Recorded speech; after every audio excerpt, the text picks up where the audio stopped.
Hello বন্ধুরা, চলে এলাম চায়না রান্নাঘরে। আজকে আমি বানাবো কচুর শাক দিয়ে ইলিশ মাছ পাতায়। তো এই কচুর শাক কেটে নিয়েছি, শুকনো লঙ্কা বেটে নিয়েছি, পেঁয়াজ কুচিয়ে নিয়েছি, আর বাজার থেকে কেটে আনা মাছ। কলা পাতাটা ভালো করে ছেঁকে নিচ্ছি যাতে ফেটে না যায়। মাছে মশলা মাখানোর জন্য নিয়ে নিচ্ছি স্বাদ মতো লবণ, নিয়ে নিচ্ছি হলুদ গুঁড়ো, কেটে রাখা লঙ্কা, সর্ষের তেল। কলা পাতায় দিয়ে নিচ্ছি একটু নুন আর তেল দিয়ে ভালো করে পাতা মাখিয়ে নিচ্ছি।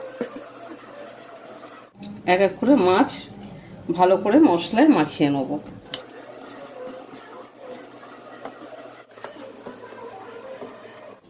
এই মশলার ভেতরে এবার আমি মাখিয়ে নেব কচুর শাক। মশলার ভেতরেই এবার নিয়ে নিলাম লঙ্কা বাটা, পেঁয়াজ কুচি, স্বাদ মতো লবণ আর হলুদ গুঁড়ো, আর নিলাম সর্ষের তেল, নিয়ে ভালো করে মাখিয়ে নিচ্ছি। এরই মাঝখানে দিয়ে দিচ্ছি কচুর শাক।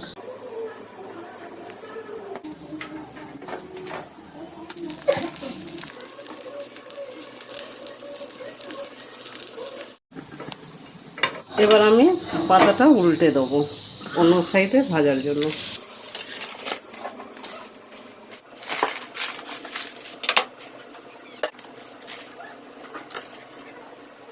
এক সাইড ভাজা হয়ে গেছে, এবার অন্য সাইড ভাজার জন্য বসিয়ে দিচ্ছি।